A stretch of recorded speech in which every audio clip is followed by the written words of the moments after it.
已断后。不过，如他诚心归顺，他对我们来说大有好处。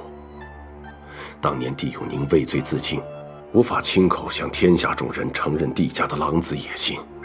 直到如今，帝家谋逆之事也无法完全堵住悠悠众口，所以儿子才将帝家孤女送往岱山，就是想让她彻底臣服于朕，让帝家彻底臣服于朕。帝承恩入主太子妃之位，对于太子来说是先帝遗训、君子之诺，但是对于儿子来说，那是驯服帝家的筹码，是秘而不宣的缘由。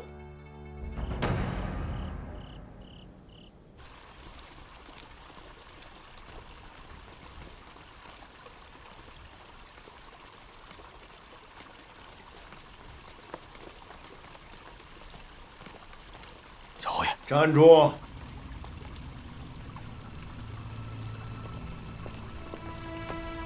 侯爷，天，你知不知道我费了多大的劲儿，才把你从流放西北换成了江南？你偷回来做什么？说呀！你是不是又闯祸了？没有，我真的没有，我就是想爹了。少来这一套！现在不说，东窗事发，没人救你。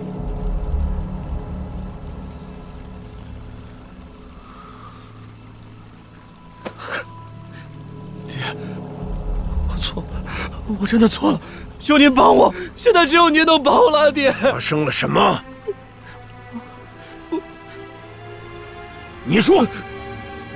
老爷，小侯爷到了江南以后，酒后奸杀了钟家的长女钟景，事后想要放火毁尸灭迹，没想到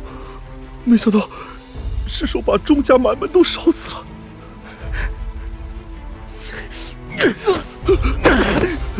爹，求求你救救我！你救救我！我只是喝醉了，一时糊涂啊！怎么全家怕都要受此牵连？老爷，你就饶了小侯爷吧。侯爷，如今瞒是瞒不过去了，不如替小侯爷找一个替罪羊。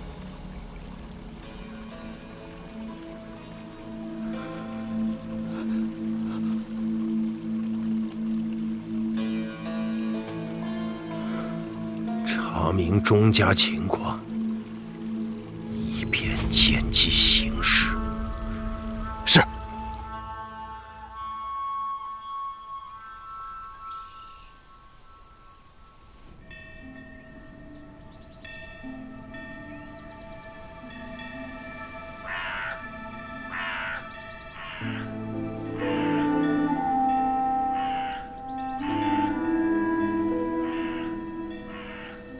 父亲，我在靖南隐姓埋名，做了10年水匪，终于又能正大光明的来这里祭拜您。我回来了，可偌大一个帝家，只有我站在这里。那葬身青南山下的8万将士，10年来他们因为莫须有的罪名，孤魂至今，难回故土。当年父亲以死明志，依旧换不回一个公道。如今让我们蒙受不白之冤的人，却坦然坐在皇位上，安享万人俯首，坐拥万里江山。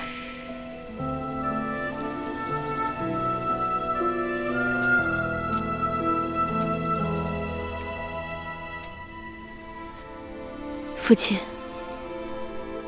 我定会还帝家一个清白。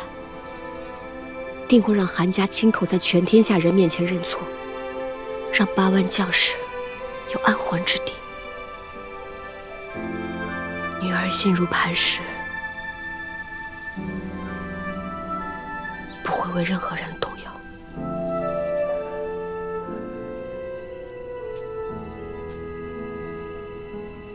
安乐，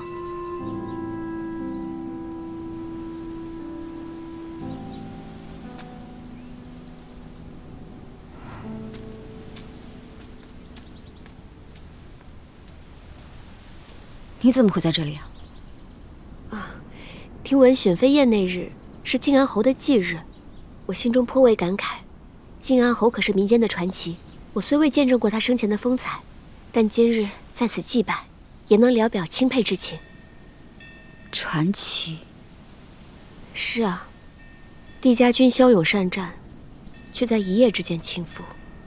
靖安侯作为统帅，没想到最终自尽身亡，还惨遭全族灭门。对这其中的缘由，民间众说纷纭。我对这样的传奇最感兴趣了。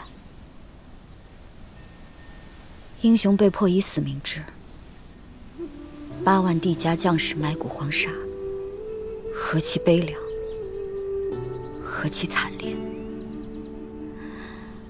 在后世却只得“传奇”2字寥寥概括，沦为众人茶余饭后的谈资。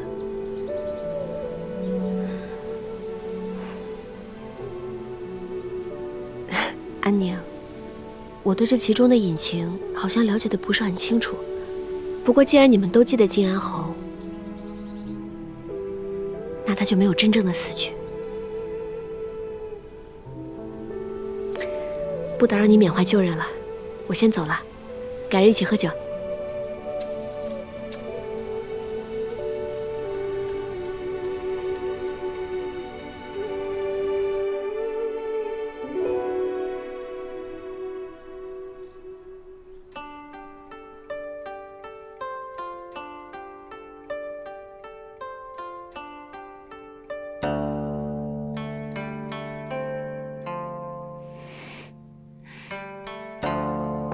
母亲，你没有看到那天晚上太子有多怜惜我，即便是太后发怒，他也要挡在我身前维护我。既然现在有太子殿下的保护，那你大可不必像以前一样谨小慎微，也是时候到靖安侯府走一趟了。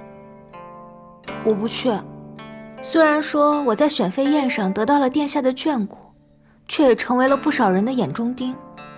若此时去靖安侯府祭拜，那岂不是授人以柄？但是你可别忘了，让太子殿下怜惜的是你弟子元的身份。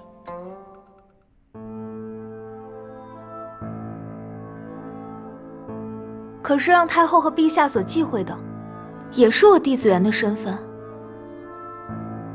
若我现在去靖安侯府祭拜，一定会惹怒他们的。母亲，你没有看到昨晚太后的眼神有多可怕？若不是殿下挡在我面前，她怕是要当场杀了我。可殿下还说会在侯府等着你，你若不去的话，怕是会露出破绽。我不去。在太子眼中，我不过是为了自保，他会对我更为愧疚怜惜。既然不去利大于弊，我为什么要去？我只是担心殿下会起疑。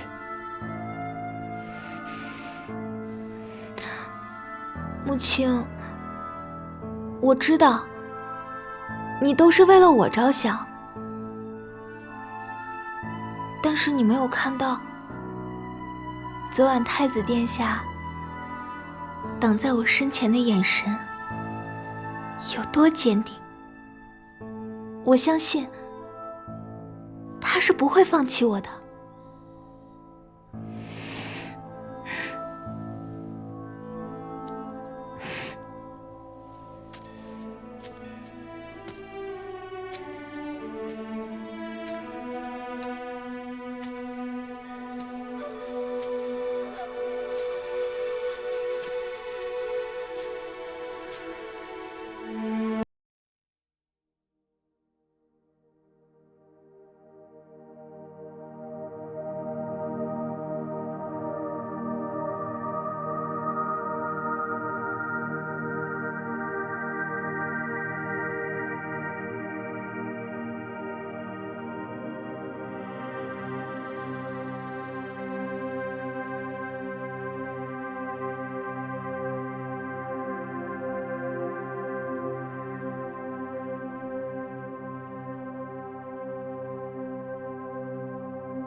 殿下，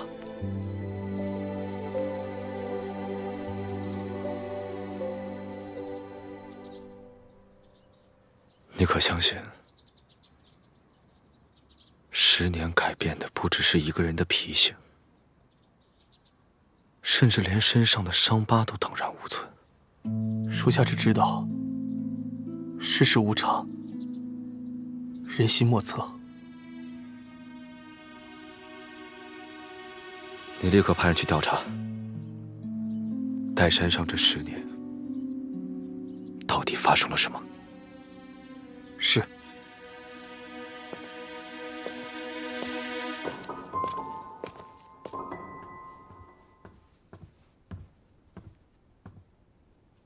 殿下已经走远了。母亲，我刚才是不是露出什么破绽了？殿下的眼神，刚才分明有意。是不是我不记得以前的事情，让他起疑了？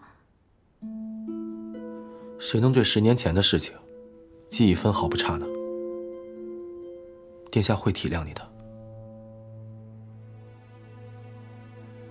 寒夜，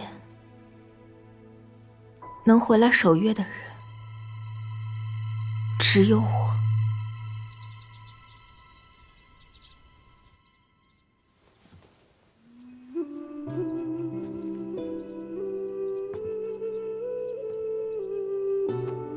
晋安侯戎马一生，可短短10年，却已无人记得。我怕我离开西北太久了，也会和他们一样，渐渐的遗忘。可是英雄，即便是死了，他们还是英雄。属下会跟将军一样，永远记住他们。只要我们不忘记，他们便不算真正的死去。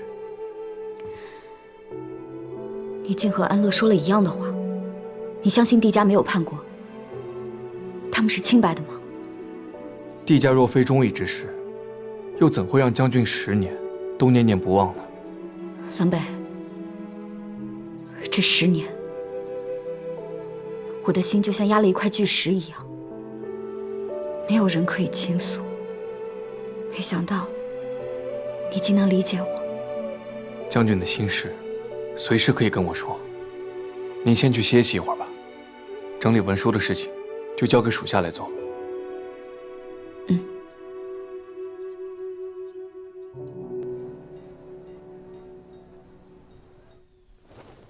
早上才见过，现在又把我叫过来，你还越发记挂我了。找你过来，是有重要的事。我知道帝承恩的事，可是目前传来什么消息？帝承恩在寒夜面前露出了破绽。你还记得当年你在归恩阁题字时发生了何事？我7岁那年在归元阁题字，不小心从书房上面摔了下来，当时在肩膀处受了不轻的伤，虽是请了宫中最好的御医，但还是留下1道半寸的疤。韩仲远狠狠地训斥了韩烨，为此韩烨还在侯府照顾了我整整10天。如此说来，应该是韩烨发现了帝承恩身上没有这道疤。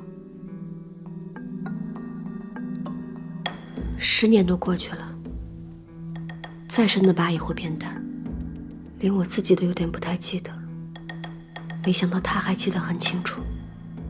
就算他记得也无妨，你既已决定和他保持距离，只要不过分靠近，他断不会发现。不错，帝承恩那边也无需刻意弥补，现在让他多1道疤，也不过是此地无银300两，引人注目罢了。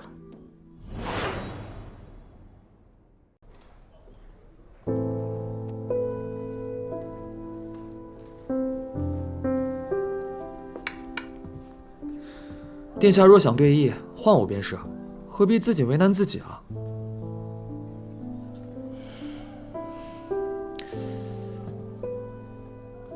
眼下这黑白子势同水火，很难分出哪一方更有优势啊。殿下是希望黑子赢还是白子赢啊？观其不语。殿下，您是在想安乐姐和帝小姐，对吧？说正事。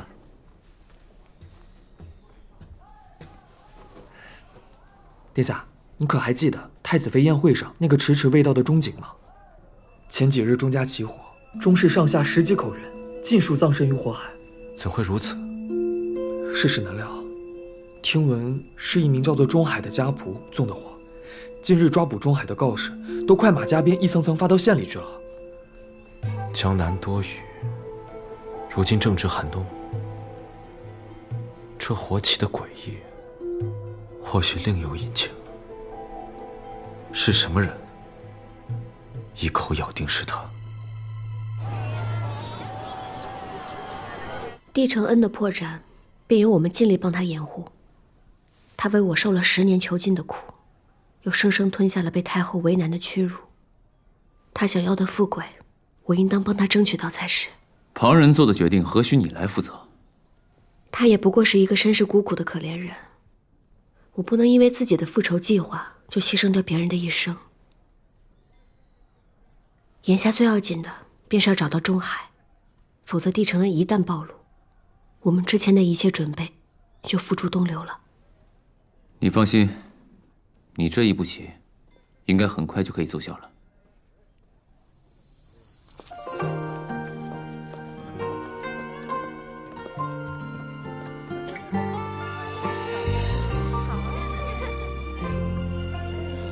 你可知我看到安乐的时候在想什么？若是当年紫渊没有被送上岱山，他如今会不会也活得这般恣意坦荡，潇洒行走于天地间？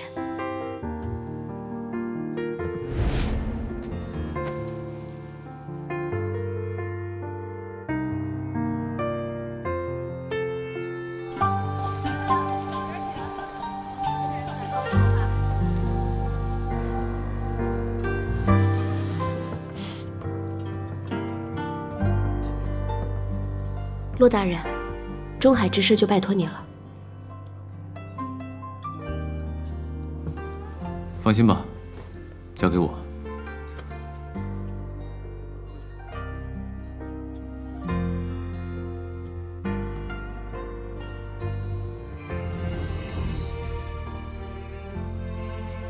太子殿下既然来了，就进来喝杯茶吧。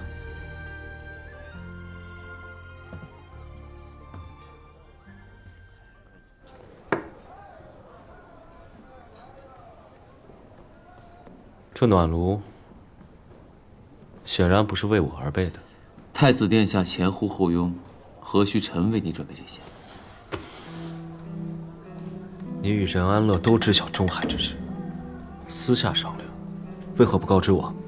太子殿下贵人事多，我与任大人身为臣子，当然要为殿下分忧啊。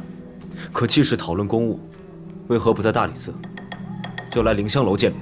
我查的此事与钟义侯有关，钟家的幸存者钟义侯也在追捕，我倒要问问太子殿下，你如此咄咄逼人，到底是为了钟家的事儿，还是为了任安乐与我私下见面之事？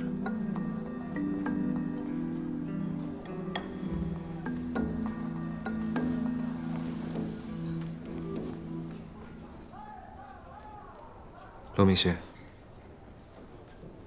我今日去见了帝承恩，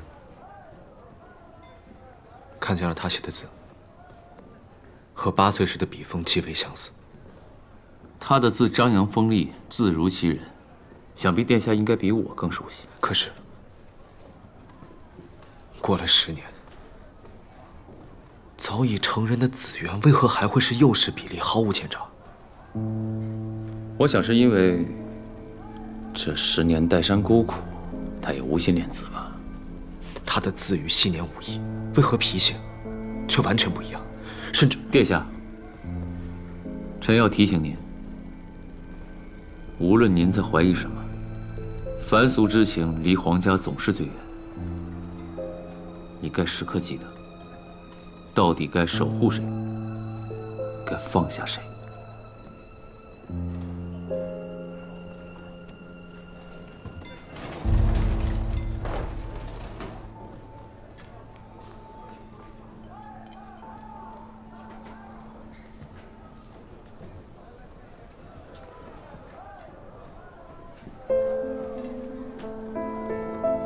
如果10年改变的不只是脾性，而是那个人，如果我许诺错了人，又该如何？就算你许错了人，已经做出的决定便是覆水难收。哪怕你后悔了，但你身为太子，就该履行自己的诺言。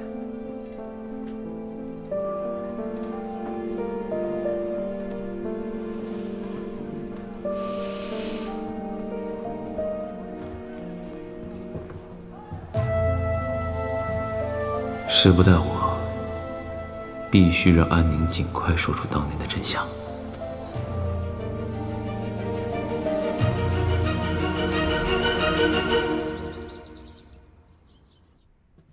小姐，我发现钟海的行踪了。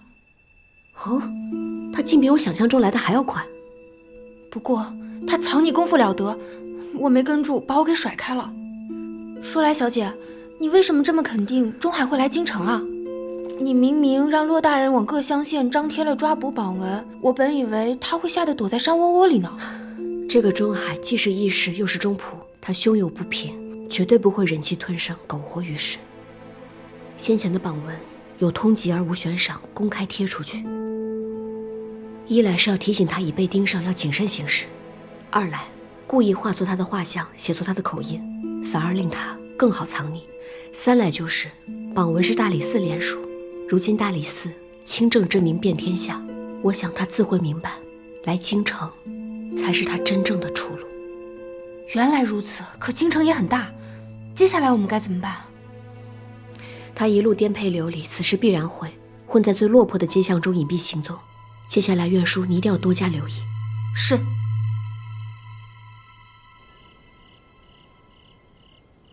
什么？钟海入京了，你们却还没有抓到他？家里养的府兵真是一群废物！都是因为你，是你将全家推入了火坑，还有脸在这儿怨天怨地呢。侯爷，钟海此次来京城，怕是冲着鸣冤来的。若是这事儿闹大了，大理寺和刑部正等着我往坑里跳呢。都给我出动，务必找出钟海。是。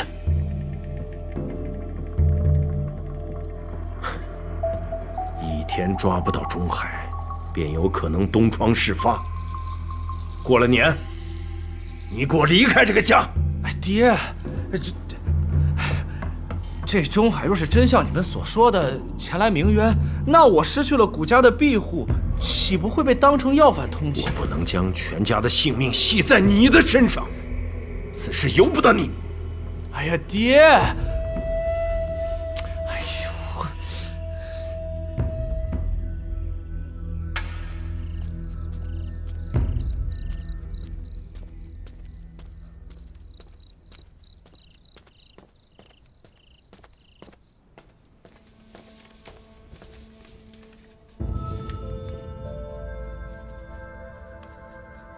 母亲，我在。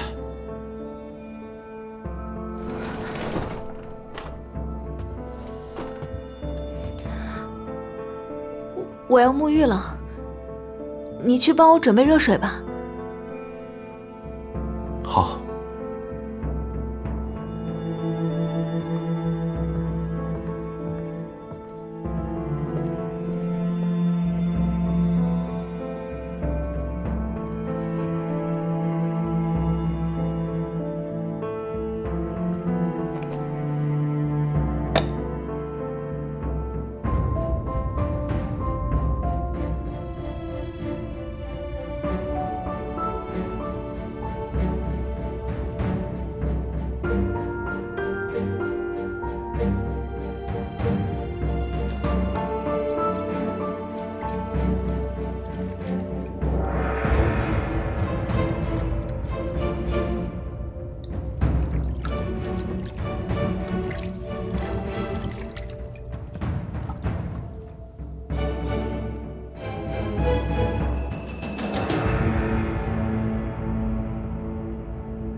水已经备好了。你冬天身体弱，我在水中加了些艾草，可以避免寒气入体。母亲，这些年你对我的关照，都是真心的吗？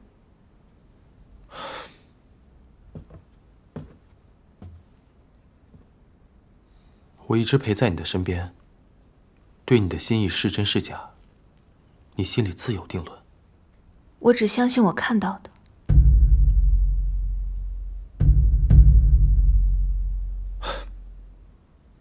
好了，水要凉了。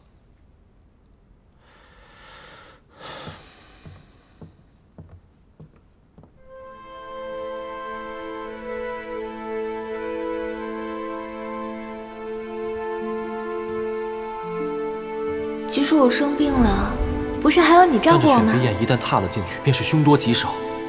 病成这样，还是不要去了。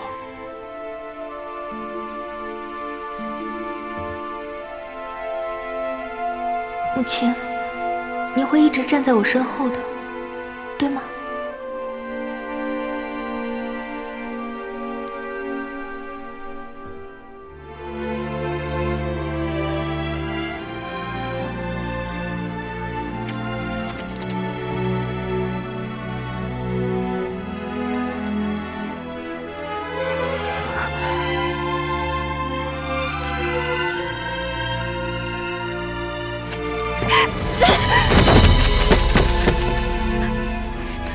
是我可笑，居然想驯服一条对别人摇尾的狗。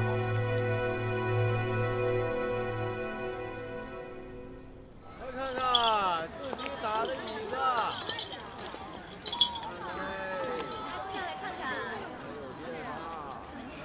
上好的原始水粉了。布匹，来看看布匹啊！殿下可要接吻喽！这下我看你怎么接。掌柜的，对不住了。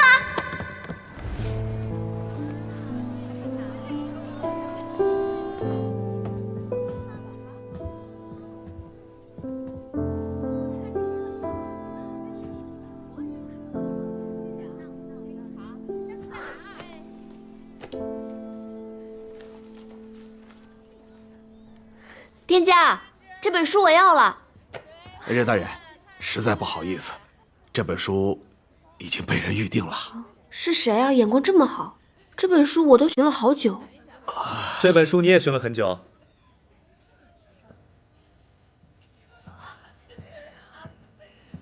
以前紫园练剑总比不过我，他听闻只要得到这本书，便能所向披靡，于是日日吵着靖安侯给他寻来。我为了讨他开心，这本剑谱我寻了10年。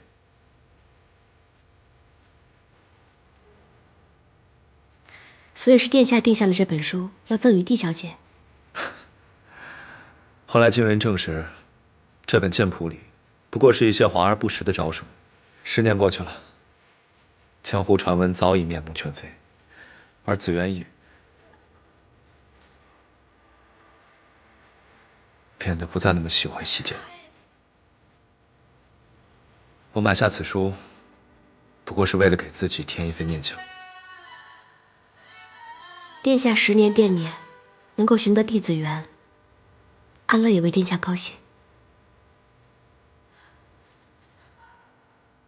所以，你可是又要与我争抢这本书？这次我可不会手下留情，让你横刀夺爱。殿下不必手下留情，我是臣子，你是君，哪有臣子与君相争的道理？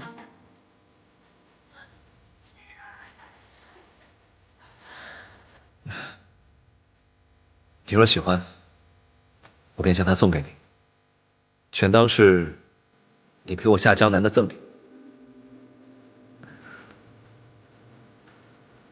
臣陪殿下下江南，乃是我身为大理寺卿的职责所在，殿下不必内心有所亏欠。但既是殿下所赠之物，我不得不收。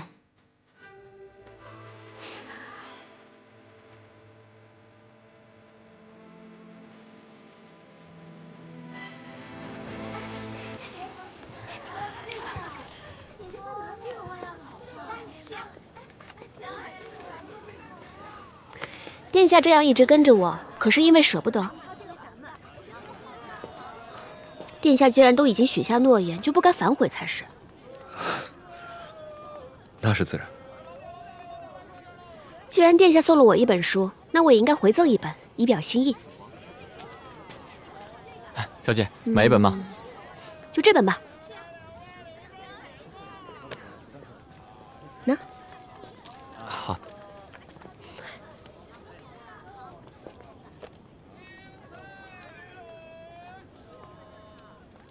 望殿下跟帝承恩如书中所说，可以姻缘美满，白头偕老。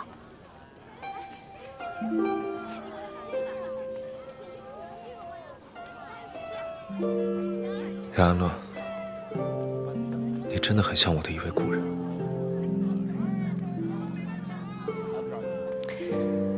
安乐不是什么故人，也不是别人。我很早就跟殿下说过，我只是天上地下只得一个的人安乐。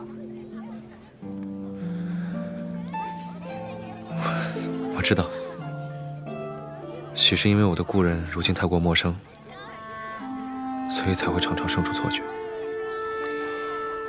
世上本无事，庸人自扰之。我已经决定以后在殿下面前不再做这个庸人，而且太子妃之位我已经不在乎了，望殿下可以不要怀悼过去。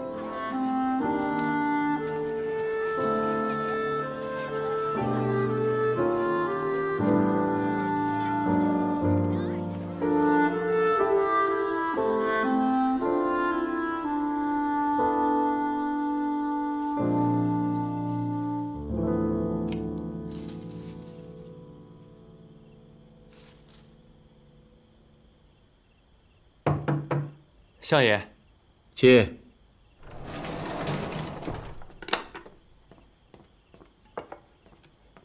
相爷，帝小姐在门前放了一把红伞。哦，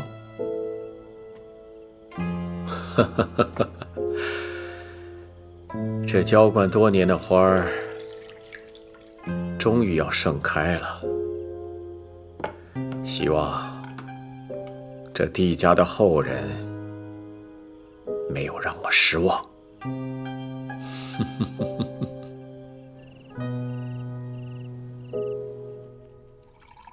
我听说公主刚回宫的时候，总被贵妃娘娘欺辱。可谁能想到，当年那个柔弱胆怯的小女孩，如今却变成了戍守边境的大将军。我母妃早亡，幼年无人照拂，宫里人大多趋炎附势。贵妃横行霸道，却无人敢为我出头。直到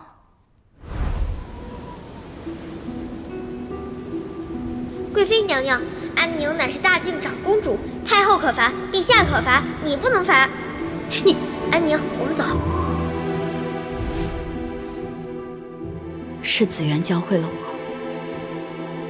何为天助自助者。可上天却欠他一个公道。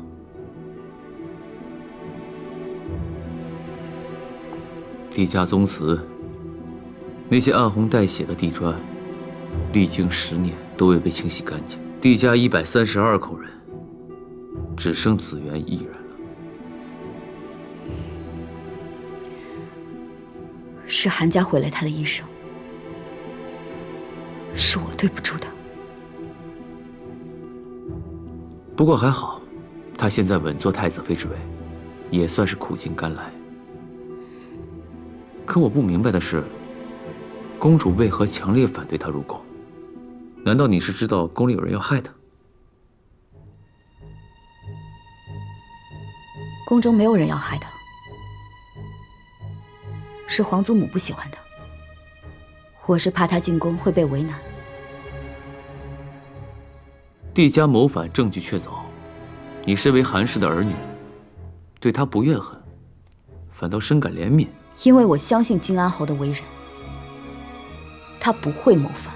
但人心叵测，金安侯作为帝室后人，当年不忿韩家独享万里江山，便私自调遣8万帝家军擅离荆南，又与北秦勾结，意欲谋反。你当时还小，怎会懂得天下的纷争？况且，你只见过他几面，又怎么确定他不会谋反？建安侯已死，正清白。他为人光明磊落，又与陛下自幼交好，是断然不会擅自调兵的，除非……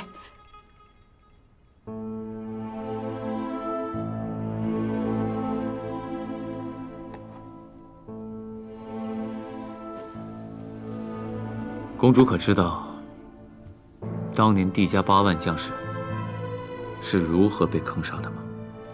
巨石滚滚，万箭齐发，那些将士还来不及呼喊，变成了模糊的血肉。青南山下漫漫黄沙，千里之内全部都被染上了红色。你能想象那画面有多么的惨烈？够了，别说了。公主辗转难眠之时，耳边可会响起那首安魂曲，眼前可会浮现那8万将士被残杀的画面。我叫你别说了。将军，你没事吧？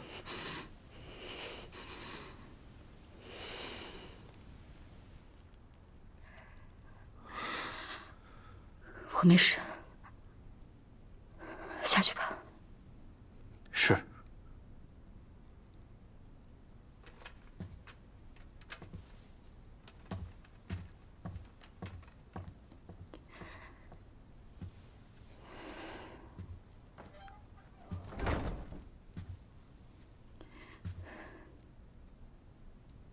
建安侯之所以调兵，是因为收到了一封与陛下字迹相仿的密信。那封信是谁寄的？公主，我相信你跟我一样，都不希望自愿出事。可如今只有你能救他，还帝家一个清白。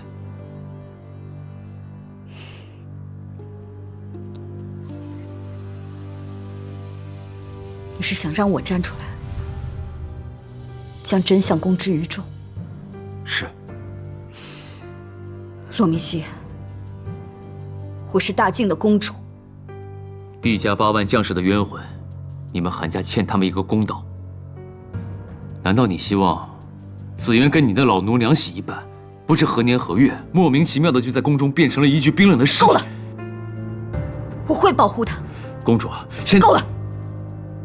冷北，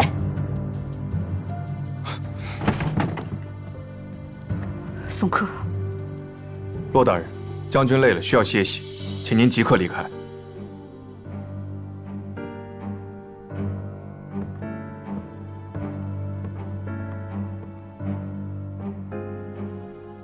公主，刚才我说的话，希望你认真考虑一下。只要你愿意，帝家8万将士的冤魂就会得以安息，紫渊的下半生也会平安喜乐。告辞。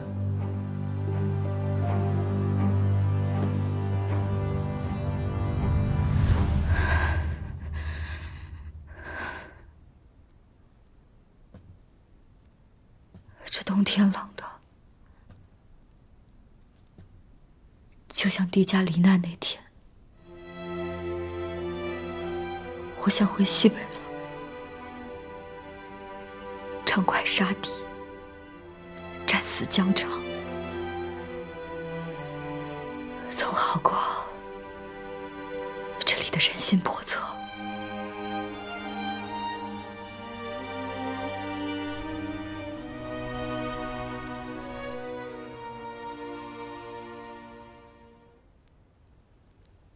殿下，殿下总教导我读书要专注，可自己坐在案桌前，心呢，好像都跑到安乐姐那儿去了吧？皇的，给我！殿下，您就不能遵循本心，好好活一次吗？快给我！给你。可惜啊，木已成舟，宫里除夕要办家宴，盛情邀请，帝承恩赴宴。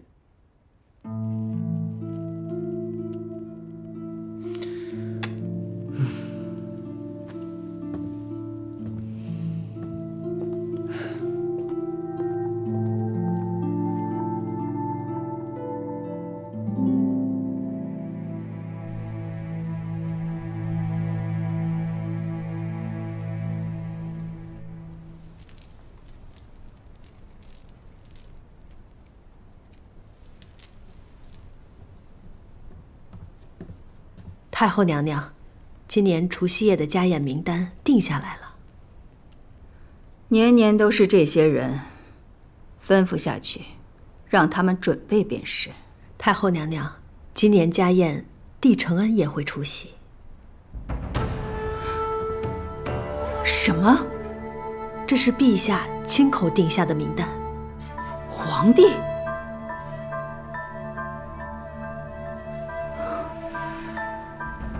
皇帝，无论你如何谋划，哀家都可以配合。唯独这件事，你触碰了哀家的底线。韩家的家宴，绝不可以出现帝家人。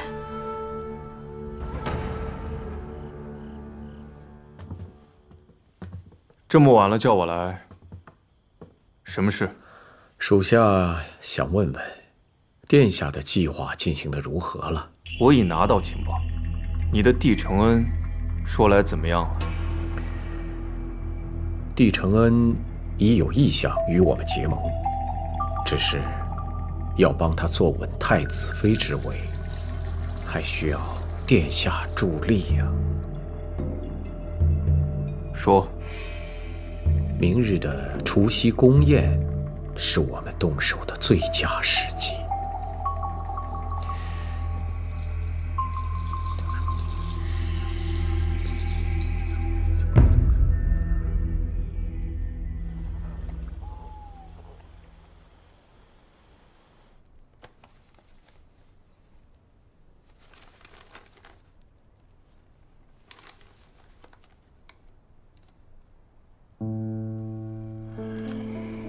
这太子一意孤行，太后要对帝承恩赶尽杀绝了。可这宴会毕竟是在宫中，我们的人不好出手。但帝承恩不能出事，救自然不能由我们的人来救。既然公主不肯说出真相，那我们就逼她一把。这个消息让安宁知道。是。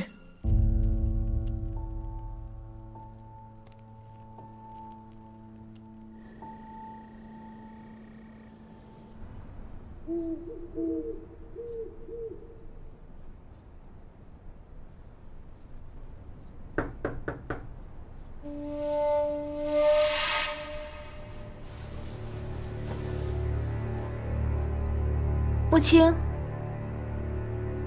是你吗？穆青。帝小姐，黄三主人有句话让我转达给您。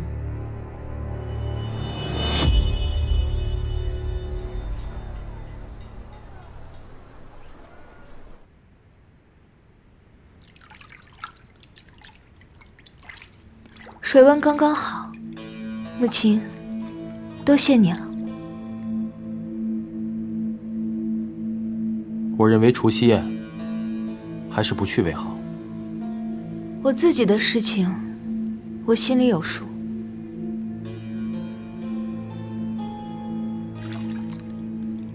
太后不喜欢你，此时邀你去，必定不是出于好心。太后的心思我比你清楚，不用你来提醒我。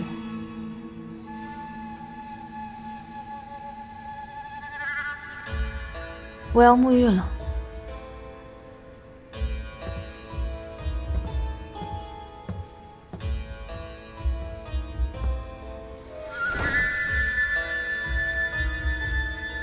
都看着吧，我就要成为太子妃了。小姐，你穿这身真好看。真的吗？真的。哇！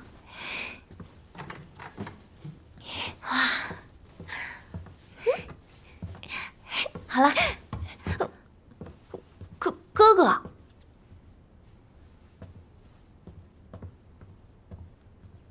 同样是公主，动不动就大呼小叫，给我们北秦丢人。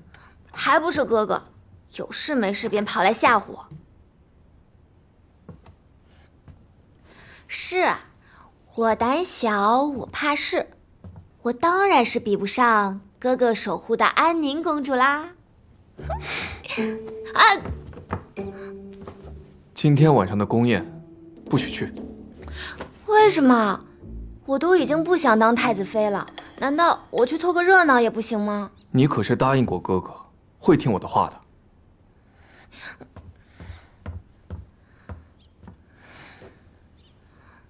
我还想去找安宁姐姐玩呢，哥哥自己能天天见到她，却不让我见。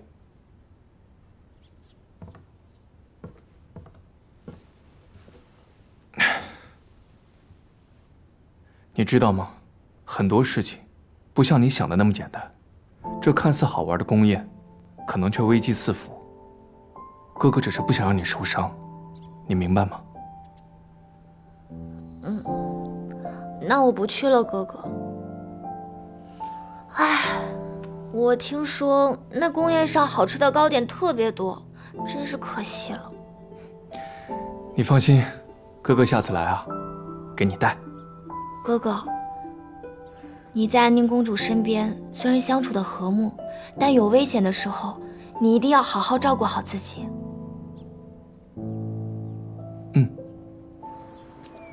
公主，我相信你跟我一样，都不希望自愿出事。可如今只有你能救他，还殿下一个清白。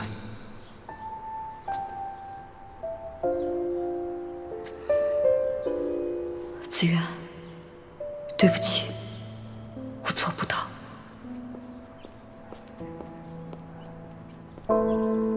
公主，热水已经准备好了。我知道了。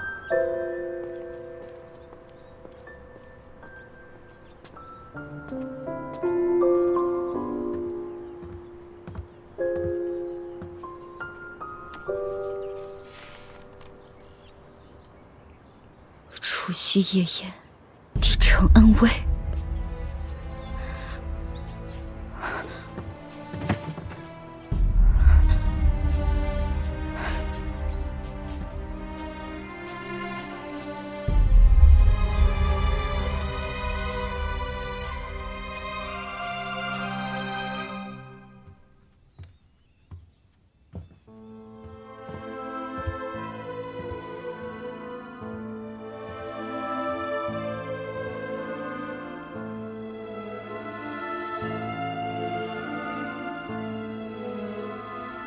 你今天真漂亮。过了今晚，一切都会好起来。今晚的宴会有危险。为什么呀？你要相信我，我所做的一切都是为你好。好，母亲，你说的对。他们都邀请我去赴宴了，还不好吗？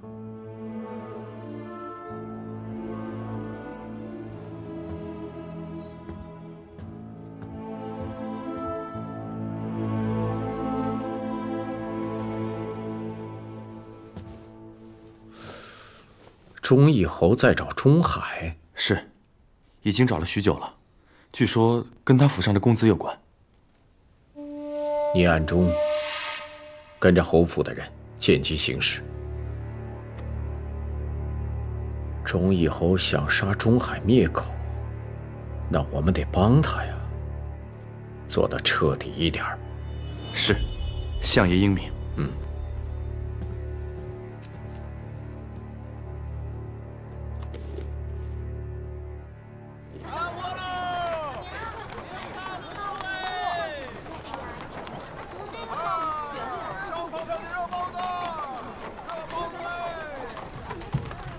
殿下，今儿是除夕，你就不能开心一点，笑一个？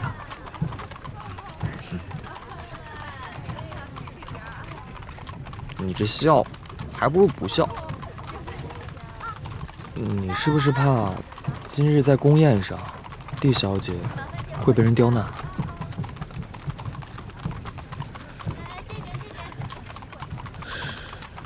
今时不同往日，不会有人出这个眉头。那可未必啊。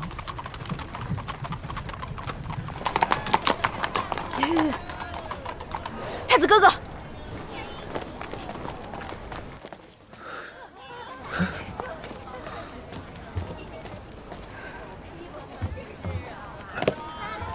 怎么了？这么慌张？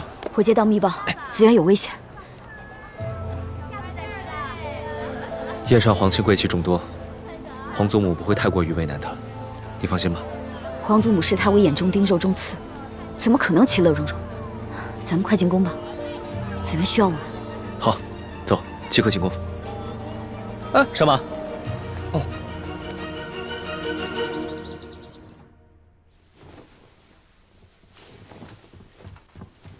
小姐，我找到钟海了，他人在哪儿？五柳间，古云年的人在追杀他。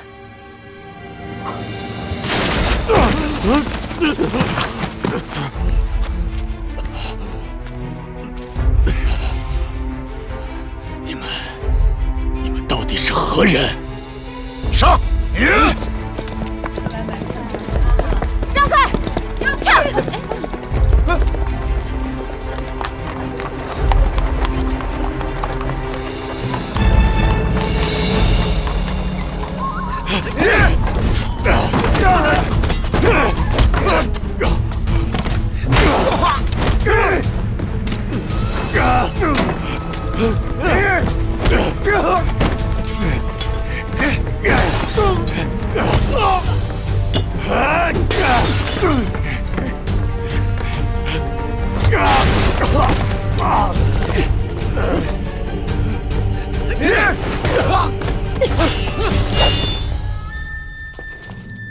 以多欺少，不懂规矩。